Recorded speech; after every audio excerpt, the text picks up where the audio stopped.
Hey everyone, welcome back to TV Guys, the show that manipulates your heartstrings with humor. I'm Matt, I'm Brian.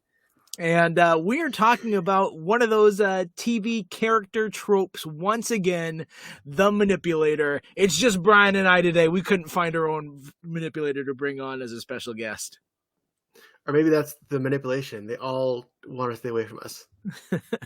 Maybe you can't trust anything. Why didn't we save this for April 1st? Now, I know we're only a minute into it, but it's just like, yeah, we could make this work for April 1st. You could say that you're manipulating, maybe just me, because for the past 2 weeks, you've been using the same, fancy living room backdrop to make it look like you're super rich. I am. I'm super rich. I'm so rich that, right around my neck, I'm breaking the third dimension and portaling into someone's closet. So... yeah. That's how that looks. Yeah. Another visual gag that doesn't work for an audio podcast. Spoiler alert, one of the people we're going to talk about does have a hidden entrance and tunnels in his closet. What? Gee, I can't imagine who it is that you're talking about. My name definitely has nothing to do with that. All right, so for me, I actually have, how many do I got? Because I've got a good amount. I've got 11 names on this list because I started writing some and I just couldn't stop. And some of them, I'm going to be honest, are a bit of a stretch, but I feel like we've got to start off with the guy that defines. I feel like if we're talking about a manipulator, it's one of these people that they're always a step ahead. They're always pulling the strings. You can't trust anything that they're saying. They use whatever means, whether it's extortion or charisma or subterfuge, whatever they can to get their desired response. And even when they're losing, they still somehow end up on top. And to me, referencing the same person you're talking about, I can't think of a better version of this character than Ben Linus from Lost. Yeah. AKA Henry Gale. AKA Henry Gale. That's who we were introduced as. I'm Henry Gale from Minnesota. That was one of the biggest, until it's finally revealed, is he Henry Gale? Is he telling the truth? Or is he one of the others? Yeah. And they really played with that for a long time. And I forget on my first watch if I believed him or not. I don't remember. Yeah, I definitely went back and forth. The second season, it's really strong. It's not as strong as the first season, but I remember in the second season, some of the stuff with the tail I wasn't as interested in. It ended up being a little more important. They made it a lot more important to the storyline than it felt like it was going to be at the beginning. But for me, it was the season 2 picks up once they get back, the tail section reconnects with the regular section. And then this Ben Linus, Henry Gale story arc starts a couple episodes after that. And once he shows up, he changes the atmosphere of the show without a doubt. Mm-hmm. Oh yeah, and I've heard that I think he wasn't necessarily originally supposed to become a main character for the rest of the series, but I mean, when they saw his acting, you can't deny that.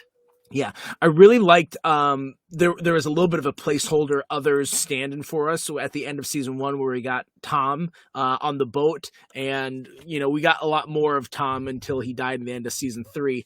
But yeah. When he shows up, and then we're gonna have to take the boy, and he kind of was the messenger for them once Ethan was shot, and so we had Tom for a little while, and then they bring in Michael Emerson, and he just blows it away, and we're we need this character back.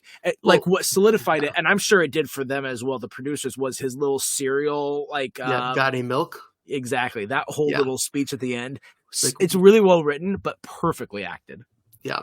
The thing with Tom, we were viewing the others through the eyes of the 815ers. So Tom was a spokesman, so he seemed like their leader, and it was Henry Gale, Ben as Henry Gale basically said him, he's nothing, no one.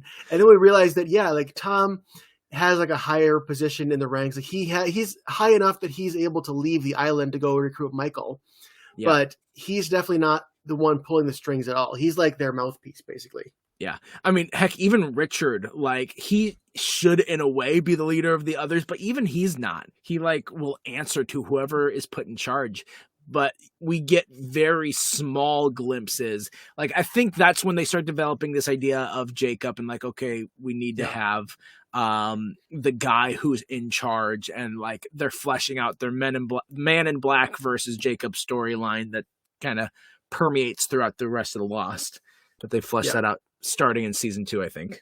Yeah, the others are interesting. There's a number of them that are interesting to have character development. There's Ben, along with him, like, Alex and Carl, Richard Alpert, Tom, and a few others. But like those are like the main ones. But you said Richard, at one point he even says like, I don't answer to. Well, he's a flashback when Charles Widmore was in charge, but like he's outside of their control.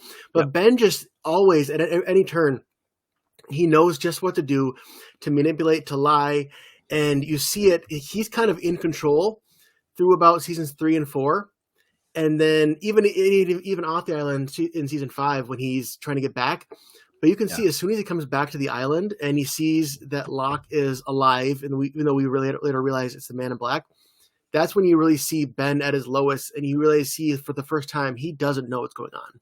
Yeah, I think for sure when he doesn't know what's going on. I think I really like the chink that we see in his armor the most, that really takes away the mystique of him, was when he kills Jacob.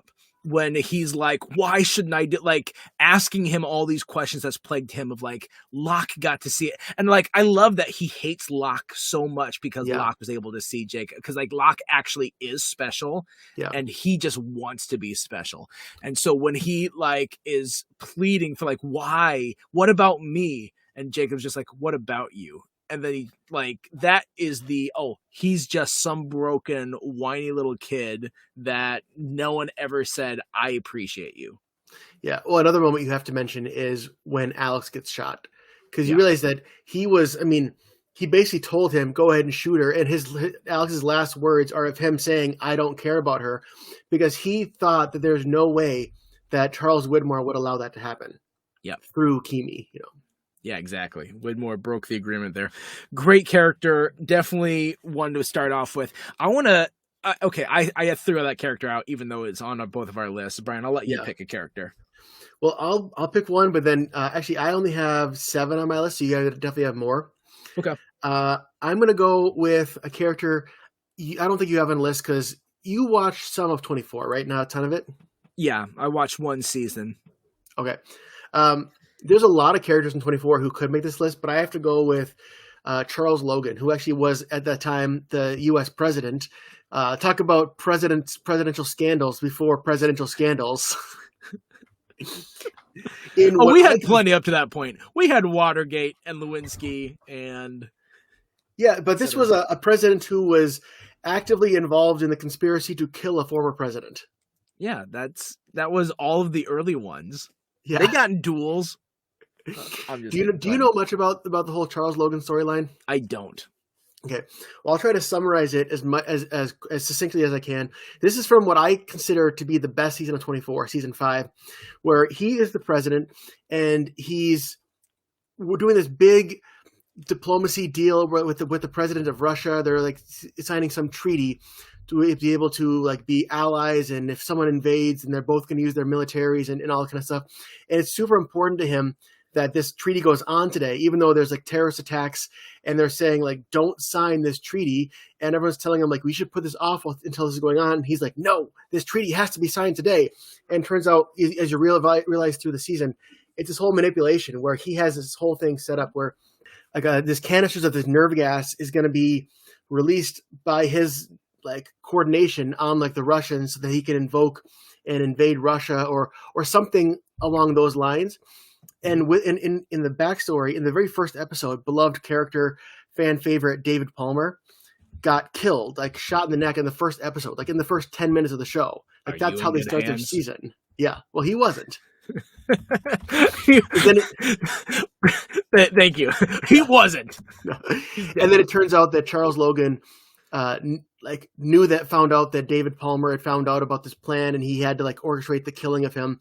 And like the last like quarter of the show is Jack Bauer knows this, and he has to like fight to try to get the proof into the right places to get him out of office, while Charles Logan has like the entire U.S. military at his disposal to try to stop Jack from getting this proof to him.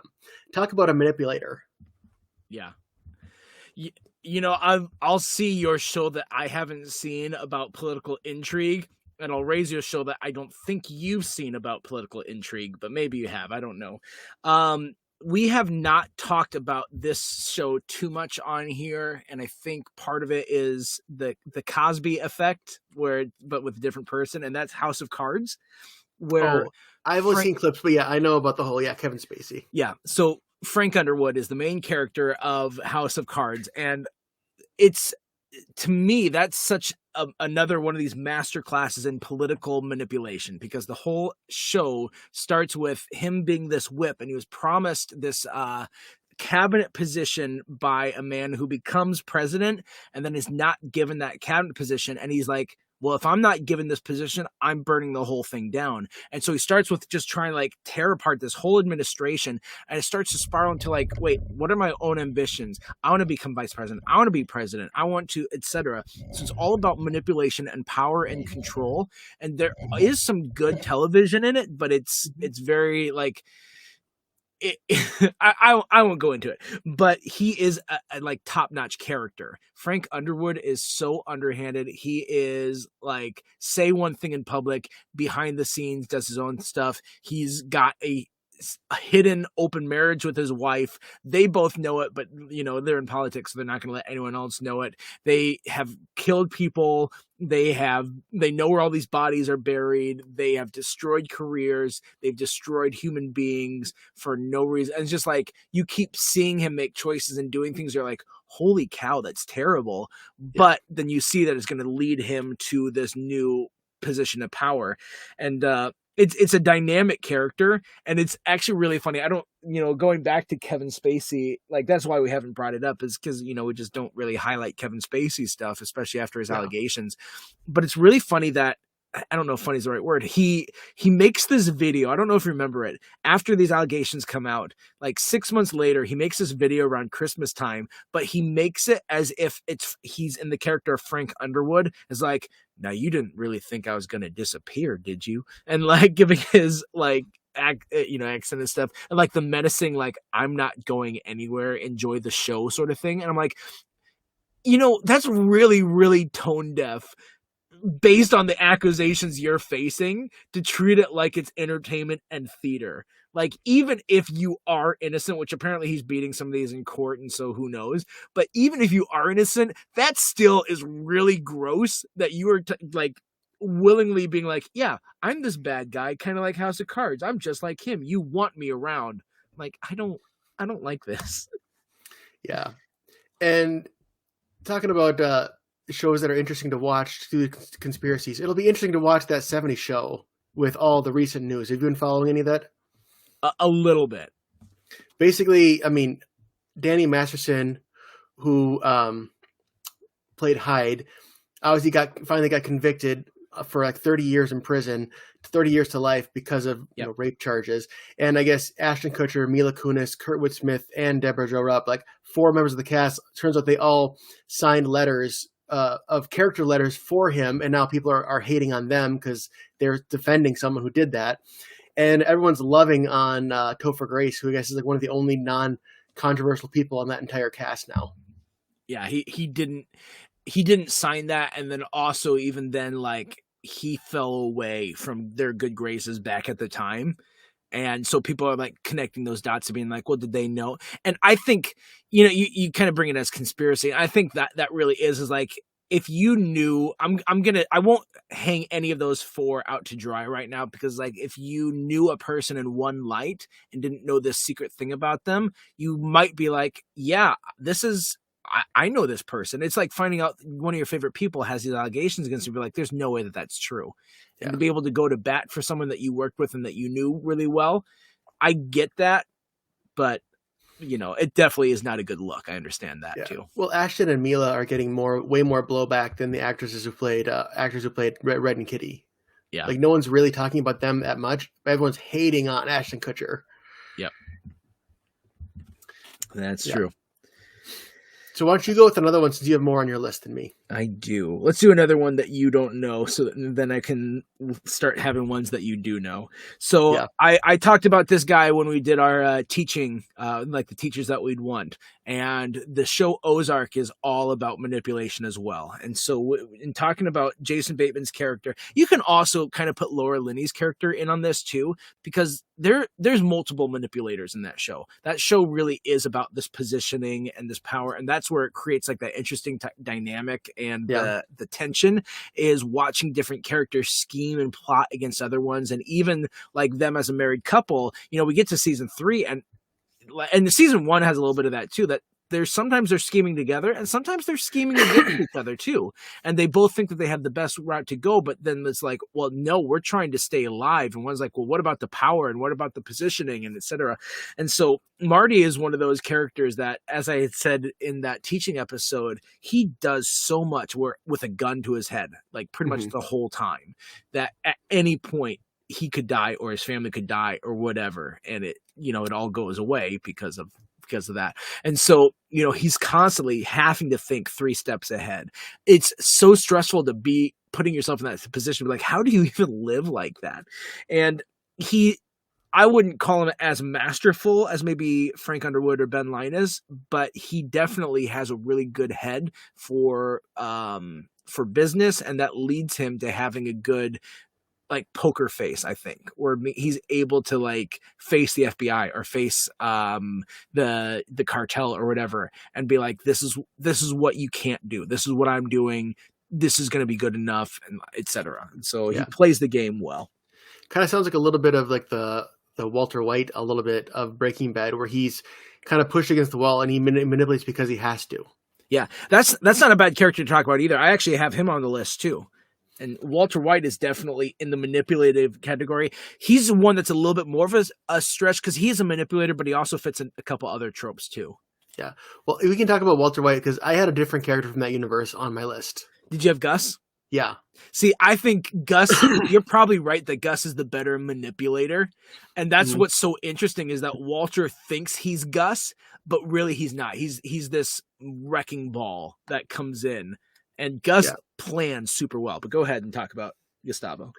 Well, I mean, I was even thinking, like, is there anybody else in that universe? And you could make a case for Saul Goodman, especially in the Better Call Saul era. Yep. But it's like, the difference is Saul improvises as he goes when he manipulates. Whereas with Gus, it's like calculated and so precise. It's like when it comes to music, the manipulation of Saul is like jazz, where Gus is like classical music. And Walt is noise rock.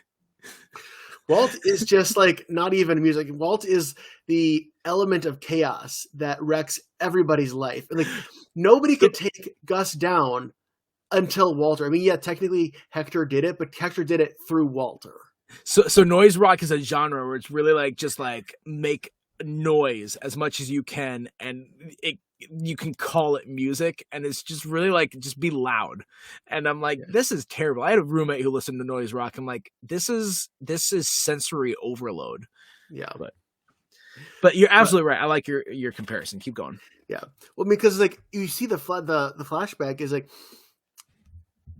well, Gus spends so much of his life building this empire to get himself rich, to get himself into power, to take down the Salamanca family ruthlessly. And he will use anybody. Like he uses Walt. Walt is his ally, his guy, until he doesn't need him anymore, or until he becomes a threat. And then he's after Walt. Same thing with, Jesse or Nacho or any of these people. You can, like, Walt or Gus will protect you as long as you are useful to him. And the second you're not, you're gone. There's nobody that he's really loyal to except for his like boyfriend in the flashbacks, which is the whole reason for all of it. Yeah. And that's such a good point about Gus, because Walt is very emotional. Saul is kind of walking that tightrope of emotion and what's best for him. And Saul, it's almost a little bit like he does it to get ahead, sure. But there's also a little bit of the fun. Like he enjoys doing it. Gus does it all because of revenge. And it's funny to see like the motivations between those three. Yeah. But you bring up a really good point about Gus not being loyal to someone, about just using them. And Do you think that Gus has people that he respects that he wouldn't turn on unless they turn on him first? Interesting. Because I I think don't I could know. see that he maybe had that with Gale, weirdly enough. I think you could see I that think with Gale and I think Mike. so. Because I could see that. Oh yeah, definitely with Mike. Because I think with both of them, he realized these are guys who are not. They're in the game, as Mike would say, but they're not super in the game. Like he knows that the only reason that Mike would ever go after Gus is if Gus threatened him or his granddaughter or Yeah. his daughter-in-law. As long as he's not threatening anyone close to Mike, he knows that Mike's on his side, and Mike is the best person to have on your side. And he knows that Gale doesn't care about any of that. Gale just loves the science. I think Gale's not even really in it for the money. Gale's content. He just loves the science of it. And so they're not threats. And so maybe Yeah. because they're not threats, he is able to have a little bit of respect for the two of them. Yeah, because at first I thought, well, then he also in Better Call Saul had some respect for Nacho, but I'm like, wait, no, because he still let him die, and it was going to knew that there was no path out of Nacho dying once he did what he did with. No, with Nacho is just there. He realized that Nacho was an enemy of the Salamancas, and so he could be used. And the same Yep, thing, that's a good point.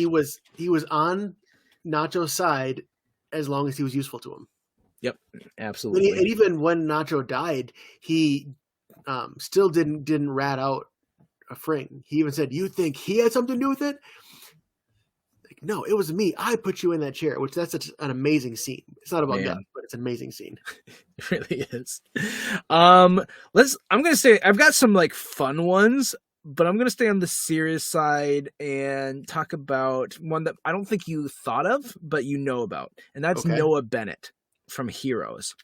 I think if there's a manipulator in Heroes, because I didn't really think of him early on either, but then he comes to mind, and he is like that guy, especially in the first season where he had a lot of mystery about him. Like who is the man? You didn't even know his name for a number of episodes. Who's the man in the horn rimmed glasses? But he's the senator from The Office. the senator from The Office, Jack It's Coleman. Yeah, that sounds right. It's been so long since I watched Heroes, so you have to remind me a little bit. But as I look back, he was definitely a good manipulator. Yeah, he was that type that he had the few things he cared about. Of course, Claire, and even in his flashbacks, he had a little bit of that loyalty and the starry eyed sort of guy and I've got my principles and etc. But by the time that we are seeing him in modern day, his principles are just whatever I can do to serve me and the organization that I'm serving and to always be on my side. And you see how he schemes also with Peter Petrelli's mom, because she's also one of those schemers, manipulators as well. But there's constantly this keeping one step ahead of Siler or keeping one step ahead of Peter Petrelli's dad or all these other villains. And I'm going to control this new world with these talented people, these powered peoples, and going from there. He's constantly it's been a while since I've seen Hero, so I don't have so many what was his references deal? again. Was he a villain, or did he turn out not to really be a villain? He was an anti-hero where he did the right thing but didn't always do it the right way. Okay. Because overall, he was for it's really the people who's against, you really define him, but because you'd always have these big bads like Siler or Peter Petrelli's dad or whatever, and he would always be on the side against them. Very rarely was he siding with the villain of the series. Okay, gotcha. Yeah, it's been a while since I've seen it, so that's that's all I got. Do you have other serious ones? Because we got I got a few more serious, but we got some fun ones too, in my opinion. Yeah, a serious one I have would be Dr. Brenner or Papa from Stranger Things. Okay.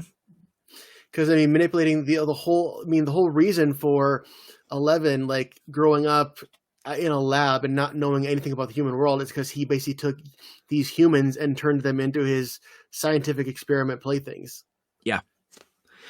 Yeah, and his manipulation was an emotional manipulation too, because you get that with some of these other guys, but his was emotionally because you're taking these kids and you're brainwashing children, and then it's all to serve your needs and your desires, and he's a cult leader. I mean, that's really what he was, is a glorified cult leader in this show. I like that had him pit against what was Paul Reiser's character? Owens? Yeah. Because Owens was in agreement on the scientific side. They were teammates on some levels, but Owens actually cared about these people and their well-being, and he arranged for Hopper to be able to adopt 11. And he's like, we can do these experiments and we can find out what we need to, but we can also treat these kids with respect like they should be. Yeah. And that against Brenner, who was always like, oh, I respect no, you don't. And I like that in the end he didn't get the redemption because he didn't deserve it.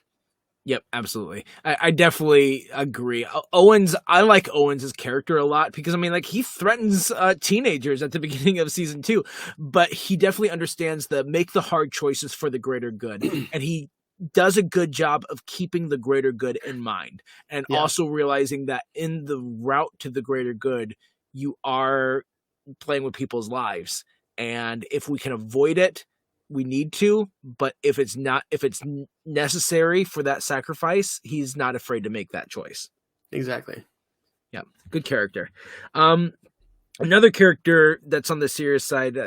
I guess I got 2 more. One of them is from Smallville. I know you haven't watched too much, but you know the name Lex Luthor. Yeah. His dad, Lionel Luthor, played by John Glover. He is such a fantastic actor, such a fantastic character, and it's really smart writing early on in Smallville. Like, you can call it primetime soap opera, whatever you want, but there is such a strong writing dynamic between Lionel and Lex, and that it's elevated by good actors too, especially John Glover, that you see how many times he manipulates his son and how many times he withholds affection and love or anything that a dad should provide in order to make his son quote unquote strong and to be this business minded savvy. And it's really, that is what creates the Lex Luthor we know from the comic books, because he's a good guy in the first couple seasons with some obsessive qualities. It's like, sure, anyone out there, Monica from Friends has some obsessive qualities. She's not a bad guy. And so, like, that's not bad on its own, but left to his own devices and being manipulated by Lionel, you see him going down consistently that dark path, and it's like your heart hurts for Lex, but you understand because of Lionel. So he's a good manipulator. It was like an origin story of how the villain became the villain. Yeah. And it's funny because Lionel ends up actually having a redemption arc at the time that Lex gets further into his villain arc. And it's really interesting to see that switch and the dynamic change. The other one that I had is another character that you knew, and this is less the master manipulator, and we've had him before on this, but I just wanted to throw him out because I love to talk about House as much as I can, apparently. Yeah. But House is good at manipulating in terms of, like, he's definitely in that realm of, I'm going to play 3 steps ahead. I'm always going to outwit. He's the smartest guy in the room and not afraid. And, like, he knows where a conversation is going to go a lot of times. And he knows, like, if I do this or prod this with Cuddy or Wilson or one of my crew, that they're going to eventually arrive at this conclusion or do this. And so to see him, like, start these domino effects with these characters can be a lot of fun. And there's a number of times too that he manipulates the patients into doing what he knows is the best course of action, because sometimes he uses his manipulation for good to save the patient, and when they're obstinate, like, I won't do this, but like, well, here, I'm going to trick you into doing this because I know that this is the best for you. I think this is it might be a first of one character being talked about on 2 different character types. Yeah, I mean, what was the other one that we had? I can't remember the character type, but I know narcissistic something. Yeah, because we also talked about Walt in that same one, Walter White in House, and that's life. People aren't in these neat little boxes as much as we're trying to put them in neat little boxes. Yes. So I've got 5 fun ones. How many you got? I've got 3 left. 2 are one is comedic and 2 are kind of on the borderline. Okay. Go ahead. All right, I'll start with the one you don't know because it'll be quicker. It's from Supernatural. I'm guessing you don't know anything about it except for that one episode I made you watch, which this character's not in. Ah, yes, good old not appearing in this episode. That was my favorite character. No, his name is Crowley, who was a demon, and played by the actor Mark Shepard, and he was on the show for a good multiple seasons, and he's like the big bad, the villain. And it's like he's not so much that he wants to kill the brothers. He just has his own agenda where he wants to take down everybody. I think at one point he wants to take over. He wants to take over hell from Lucifer, and he's just like a pain in their butt. Just that all along the way. And I forget all because I haven't seen it in a while, but he's one of those guys where it's like it's frustrating as to watch as a viewer because we're with Sam and Dean. And we're like, okay, we're watching their plan, and as soon as he shows up, like, oh, man, this guy's gonna screw it up again, and he does it with like this stupid like charm, and it's like, oh hey boys, I'm doing blah blah blah. And on the funny side of it, I guess behind the scenes, Jared and Jensen, the two lead actors, they would have prank wars with each other, and it would just escalate too much. They had to like put a ban on those two pranking each other, and so those two would just prank the actor who played this demon Crowley, and he had to be like the victim of all of their pranking because they got their energy out. It was like two Jims in the office battling each other, and he was the Dwight. That's great. Yeah. I don't have any behind the scenes of any of these other characters, but I just am going to add one other one too. Now I'll have 6. And just because this has been a big summer for this show because it has just recently got on streaming, and we haven't talked about it before because neither of us had seen it until now. I've watched about 4 seasons of it, but I've been watching Suits with Angie. And so Suits is a show about lawyers, and it's like some of the best lawyers in New York, this prestigious law firm with Harvey Specter as the main character. And he's the one I want to talk about just really briefly, that he is very charismatic. He's like the quote unquote best closer of a law lawyer in New York. And so he gets all this like praise and adoration and etc., but he's constantly like playing the game. Like as a lawyer, he's constantly like trying to push and like, I'm going 3 steps ahead and I'm gonna come up with these things to entrap the other guy, and like I'll set bait for him and they bite it and like, oh, but now I'm gonna slap you with a subpoena because you did that and all this sort of stuff. So that show's a lot of fun. If any of you out there are like Angie and I, were like, what, we need something to watch this summer, and then all of a sudden it gets added to Peacock and Netflix, and like, hey, here's this new show I've never seen, let's watch this, then that's been fun to rediscover or to discover for the first time. And it's got Meghan Markle in it, so you're just like, hey, look, there's a Duchess. Does she still act, or is she just being a princess? She's been a princess. Or actually, I think technically they're excommunicated from the throne, that they had some sort of separation, which is why they live in Canada. I believe there's something with that. But I said I didn't know stuff about behind the scenes, but apparently behind the scenes there was, I did read an article about the Queen. Like they started dating during the show. And so the Queen then had some like feedback for episodes and was like, poppycock. I think that's what it was. There was an episode that she was going to say poppycock, and the Queen was like, I do not want the future Duchess to say the word poppycock on this show. And they had to edit that and change it. And I think she changed it to like BS. And it's just like, oh, that's better. Ooh. But it's just like poppycock was the word that you can't say. It's weird, like what the levels of like what's appropriate and what's not. Yes. Yeah, agreed. Here, let's talk about a character that you do know. Another fan character. How about Marie Barone?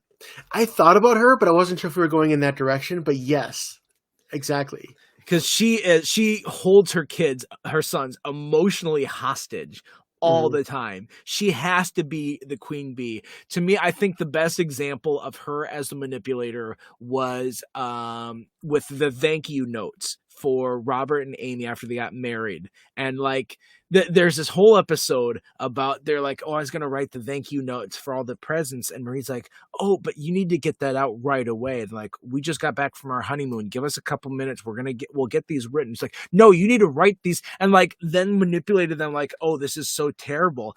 And Amy kind of stood up to Marie in that moment. Marie walked out, and then Deborah's like, this is what we've been waiting for. And so Deborah's then conspiring with Amy to be like, Marie thinks she's in charge, and there's been no one to challenge her except for me, and now I've got you. It's like, Robert and Ray are useless, and Frank just goes where the food is. And so I needed another person. And so, like, then they're all going to have this whole plan to stand up to Marie. And I think, like, Ray runs across the street to warn Marie that there's this coup going on and this huge political, like, whatever. Or no, I think he goes to warn Frank, but Marie was like right. in the pantry and heard it.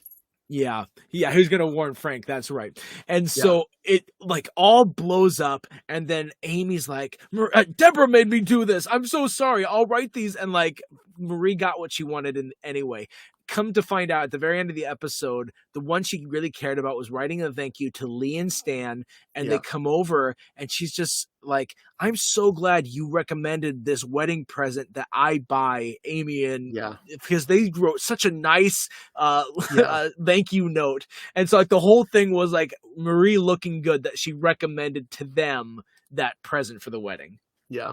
Well, I love like the pecking order with Marie, because at one point, it was when Marie was trying to like get Robert and Amy to have kids. Yeah. And so like during that time, she was giving them all the like the extra attention and stuff. And Robert, it was where the four of them, Rob, Ray, and Amy and Deborah were all together. And Robert was saying like, I'm going to soak this all up because because when this goes all over, I'm going to go back to being number 4. And Deborah's like, excuse me, you're number 4? He's like, okay, 3.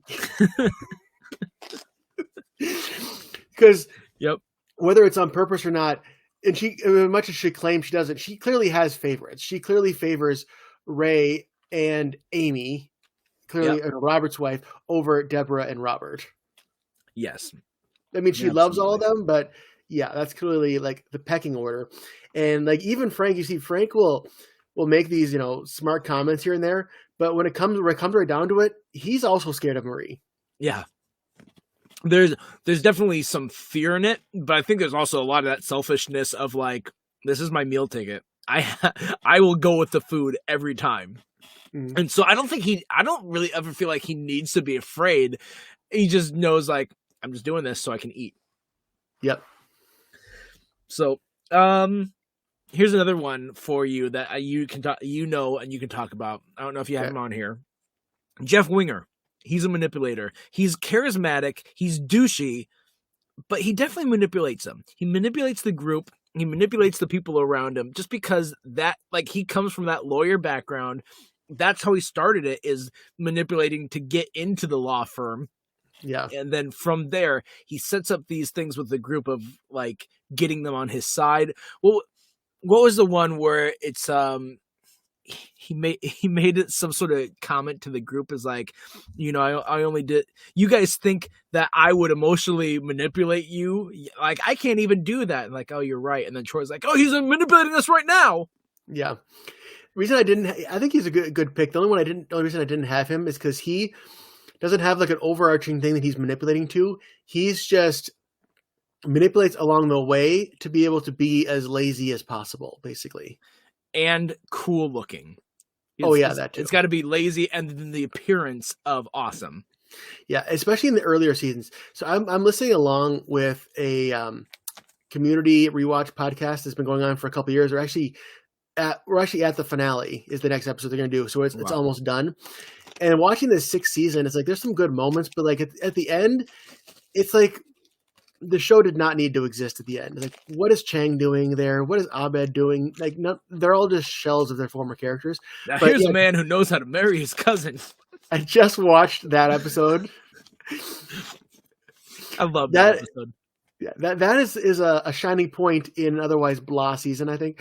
But yeah, Jeff Winger, it's like he knows how to work. Especially you see it early on in season 1 when he's trying to convince Troy to join the football team. Was that even the pilot?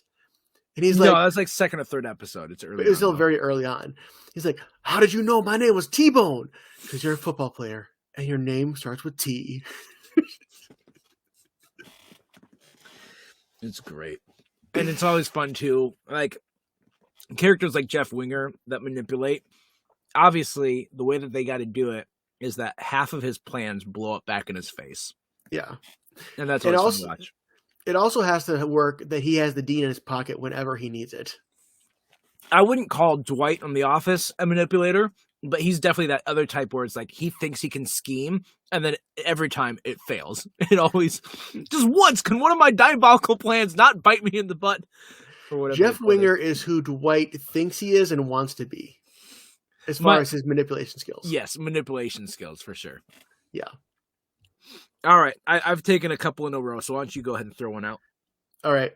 I have two left, and you can talk about either one. How about Terry Silver on Cobra Kai? He's fine.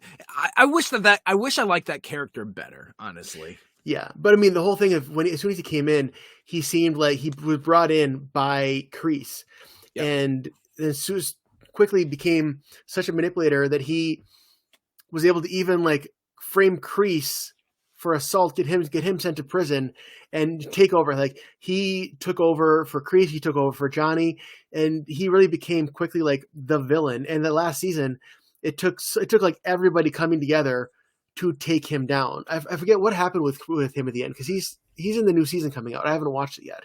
Yeah, I forget how he ended his arc, because I remember Kreese broke out of jail.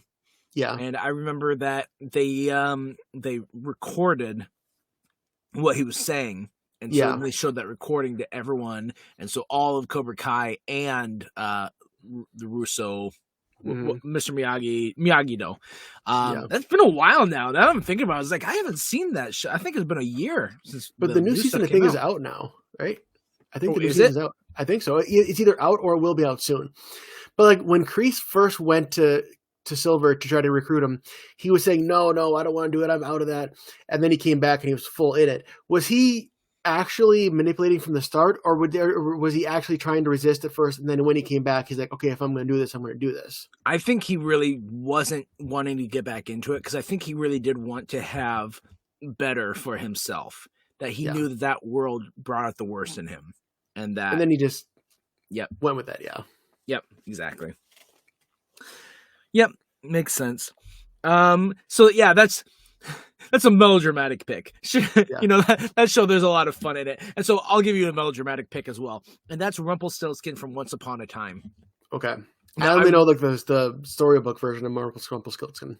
And he really is that. He is this master manipulator, because Rumpelstiltskin also kind of has this other moniker in the show as the Dark One. But the Dark One, it's kind of like deal with the devil. You know, he's kind of that Faust level, that his catchphrase is like, magic always comes with a price, and he's constantly making deals that even when they come to out of the fairy tale world into the new world, into our world, he's still constantly making deals, and like, I'll give you this for a favor to be named later. And that favor is always going to be something that costs you too much than you wanted to pay in the first place. Yeah. And so he's that sort of deal maker guy, that he does a lot.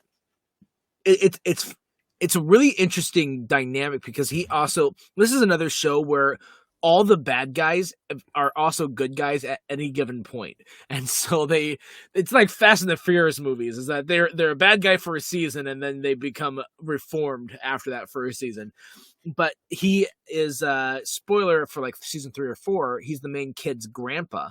And so, you know, he does like care about his family, and like the way that he protects it is through the subterfuge and these deals. And he makes these deals to protect him and his own, and to maintain power and to maintain control. And that's really all that he does.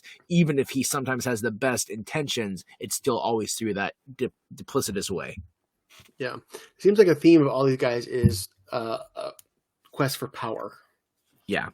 I mean, that's really what is interesting in characters, is that a character who cares only about money, that's not super interesting. I can't think of a character that on this list that's their primary concern, or any characters that I think are really good that's their primary concern. It's really about, I need to have power to stop bad, or to lord it over people, or whatever. Mm-hmm. Yeah. Well, I mean, even like Gus Fring, he's shown to basically be having like a cartoonish level of money, where like they show, Mike was talking about building the facilities for these guys who are going to build the giant, meth lab. Uh-huh. He's like, well, we need to have this and this and a basketball court and this and this. And they're like, he's like, money's no object. It's basically like, finance wise, Gus Fring is Scrooge McDuck. Yeah. So like he's already achieved what he's already achieved it if it's money he's after. And he drives a used Toyota. Well, yeah, because on the legitimate side, yeah, he would be well off, owner of a franchise, but he doesn't want to parade. Hey, look, I got meth money. Look at me. What? No. But you're right. He doesn't care about the money. It's about the revenge and the power struggle and all that. Yeah. You know who does care about the money? I just found one person on the list of the two that I have left. Okay. Lucille Bluth. She cares about money more than she cares about power. She cares about money more than she cares about her family.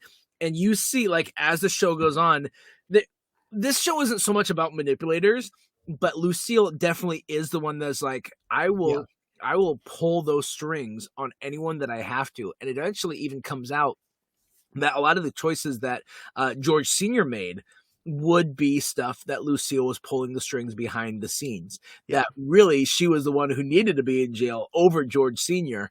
because she was constantly like involving in the business affairs and like, oh, this is the best way to go about it. And everyone was expendable. Her own family was expendable. It didn't matter. She has no allegiances to anyone. It's all about money to her. So I guess there is one that you can make it interesting. Yeah. Because Jessica Walter does such a good job with her script too. If she was going to have allegiance to anybody, it would be Buster, but even then, not as much. Yeah. She doesn't care for Job. No, I don't care for Job. I don't know why I said that in a British accent. Yeah, she's not, I don't know if you know, she's not British. She's just stuck up. Well, she's also not alive or anything, you know. That's also true. Thank you. All right, so you have one more? I have one more. Okay. And this person is really only the manipulator in the first season, and that's Michael from The Good Place. Yeah. Because the whole thing is he's the demon who's manipulating these four humans to try to get them to torture each other for eternity. And at the very end, he's the bad guy. And if you watch back knowing it, you can clearly see it. But I mean, I was surprised the first time around. I'm not sure if you were. I don't think anyone had told me the twist, but I think I had heard that there was a twist and that I figured that was the case halfway through, I think. Okay. Yeah, I mean, but starting with second season, he does a little bit, but in the second, he once he joins them, he's not really the manipulator. He's kind of like their guy who knows how the afterlife works. But the first season, he's really just pulling the strings and trying to get them as miserable as possible. That's my favorite Ted Danson role. I really loved him in that role. He does so well. I don't even know how to explain, because like he's nerdy a bit. Mm-hmm. But he's also a little socially awkward, but he's also charismatic. He's walks this line with different adjectives that shouldn't coexist, but he does it really well. And I love what he brings to the character. Yeah. Speaking of Ted Danson, so I saw a clip. It was of Kirstie Alley hosting Saturday Night Live, and it was right after Cheers had ended. And so her monologue was like, "Oh, it's just so sad. I missed my Cheers family." And then she starts singing the Cheers theme song, and then it's like hidden in the audience is Woody Harrelson, Kelsey Grammer, Ted Danson, and George Wendt, and they all come out, and it's like a reunion, like, "Hey, everybody!" Nice. And then they're all giving her tips like, "Oh yeah, we've all hosted SNL. You'll do great." And then Kelsey Grammer keeps going like, I've never hosted, which is funny looking back now, because he's probably like maybe after Ted Danson, who had the biggest career after that, but that was like right before Frasier was getting going, and like he's the one who was never famous enough to host. Yeah. Has he hosted since? I haven't looked it up. I mean, Frasier went for 10 years. I would be shocked if he hasn't. Yeah. Okay, I got one last one for you. This isn't something that you've seen, but our Star Trek fans out there have seen this. So shout out to Beth and Wilbur and anyone else who is listening to this and loves Star Trek. There's a character. We meet him right away in Star Trek, in the first episode of Star Trek, The Next Generation. His name's Q. So Q is a godlike type alien in terms of he has those powers. Like, they're not really defined powers, but it really is like he can do anything he wants. He snaps his fingers and he can transport the Enterprise all the way across the universe to like thousands of light years away. He can make things impervious. He can change the reality around people, etc. And so what he uses it for, though, he acts like he's like a big child, where he's like testing humanity, especially because he loves Picard. He loves to mess with Picard. And so we see Q pop up a lot in Next Generation more than the other series, but he'll still show up in some of the other ones. But he just keeps coming back to Picard to like mess with him and like, I want to put you in these moral conundrums and test your ethics and etc. And so he's manipulative in terms of just he has the power to do whatever he wants to do. And when he intervenes, it's not to like stop some sort of evil, it's to have fun. It's to enjoy it's to prank him. And it's such a dynamic character. I really like a lot of Q episodes. It's very interesting when he shows up because it also allows them to really do what Star Trek does best and explore ethical dilemmas by having an all-powerful creation create these dilemmas. So it's a lot of fun. It almost sounds like, I mentioned before, like a gym style prank, but with god powers. Yeah. I mean, it really is. Like, he does some terrible stuff. But at least he doesn't, for the Enterprise overall, tend to let it go too far. I don't know if anyone's died and not come back from Q stuff. Maybe I'm speaking out of turn, because I remember, like, he'll show up and, like, a whole deck gets destroyed off of the Enterprise. And, like, oh, but then I think then he brings it back, and it was like it never happened in the first place or something. Yeah. I don't have much to talk about with Star Trek. I gotta eventually get into some Star Trek, but like I said, there's too much that I'm catching up on.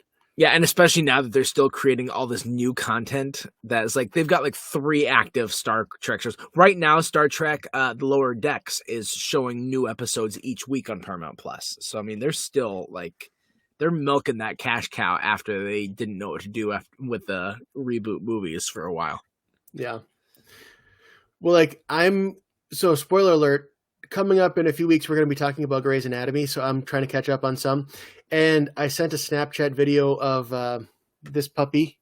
Puppy. It's an actual puppy, by the way. Yes. I got this puppy. I showed Matt on the camera, but our guest who we're going to have on for the one, I sent her a video of the puppy, and just by like one word of Meredith Grey she's like, "You're watching Grey's Anatomy." I'm like, yeah, that's impressive. You got all me. I said was Thanksgiving episode. He's like, oh yeah, that's where this happens, this happens, this happens. Like, she is to Grey's Anatomy what I am to like The Office or Lost, or you are to Back to the Future. It's like, that's her thing. Wow. Yeah. I feel sorry for her. I've watched like 6 or 7 seasons of Grey's Anatomy, and I'm like, well, this is fine. But it got so preachy and so annoying. It's the same thing over and over. It's dramatic. I'm watching it through from the beginning, but then you and her both gave me a list of episodes. And so I think in the week leading up to it, I'm going to jump ahead and make sure I watch those episodes, because you guys gave me like, these are the good ones to watch. So that way I'll have more to talk about during that. But that's just behind the scenes talk for all you listeners. Did I spoil it that one of the episodes I gave you was a musical episode? No, but I figured that was the case because I knew they did one. Yep. It seems like if you take the comedy out of Scrubs and all like the JD's fantasies out of Scrubs, you get Grey's Anatomy. Yes, it's very melodramatic, and it works for a certain amount of seasons, but it's one of those shows that overstayed its welcome, where it's like, okay, not one hospital would not go through all of this over the course of a decade. No way. I mean, I get why they're still making it, because it makes everyone there a ton of money. Like, yep. Yeah, I mean, it's the same thing. Like, why are they making so many Fast and Furious movies? Because it makes them tons of money. Oh, that's fair. If I could make a movie and get paid millions of dollars, I'd probably keep doing it. That's true. Yeah. Yeah. We're all about that power and the money here. Us manipulating. Well, that's all that we got. I'm sure there are other manipulators. I got on a roll about it, and if you guys are like, hey, what about this character? Let us know. Yeah. So let's jump into trivia. Well, we had 2 of our trivia questions last week because both Brian's had a comment. Last week we did the 90s TV shows. And we had our special guest Brian Auman on. And so Brian asked us the question in the graduation episode of Boy Meets World. Topanga gets accepted to a college and she's going to be leaving. What college did she get accepted to, Brian? The same college that Rory Gilmore went to, which was Yale University. Yale University. YU. You. That's how it's pronounced. So Brian, you had another question too. I asked who was the singing voice of Simba in The Lion King. We all know that Jonathan Taylor Thomas from Home Improvement was Simba's speaking voice as a kid. The child Simba's singing voice was Jason Weaver, who was the older brother on Smart Guy. Ooh, Jason Weaver, I believe you can get me through the night. Oh, it took me a second. I'm like, what are you singing? Dreamweaver. Yeah, I get it now. Was that Kansas? No, that was Gary Wright. Okay. I thought Not it was to be Kansas. confused with Gary Left. That guy's a jerk. Hey, 2 wrongs don't make a left. 2 wrongs don't make a right, but 3 lefts do. So it's funny. Like I was driving with Kim the other day, and I said, "Like, am I taking a right up ahead?" She's like, "No, make sure you're in the right lane." So I am taking a right. She's like, "Oh yeah." For some reason, I thought you said left. I'm like, it's one of those. What is that, like the Abbott and Costello? Am I taking a left? Right. Oh, I'm taking a right? No, go left. Okay, so go left, right. Yeah. Or in the Muppet movie is bear left, right frog. Fork in the road. Yep. All right. So we talked about briefly Lionel Luthor, played by John Glover. John Glover is no stranger to the DC universe. Can you name either a character he has been in another DC project or what that DC project was? Because there's 2 that actually he has appeared in that I can think of. There could be more. I can't. Well, then you are getting fired into the barrel of the sun. The barrel, the middle of it. So shut up. Words are hard. Listen, it is. When we talk for an hour straight, I've used up my entire vocabulary. I only have so many words I'm allotted to say in one day. So this isn't even near our longest episode. No, it's not. I'm just half drunk, so we're almost there. Anyway, let us know what you think, and then I'll tell you if you're right. One of those 2 episodes, or if you're like, hey, I know this other one that you didn't even know that John Glover was in. I'll be like, yeah, you got me. The guy does a lot of stuff. So, all right. Well, until next time, I'm Matt. I'm Brian, and we're reminding you to stay tuned and keep watching.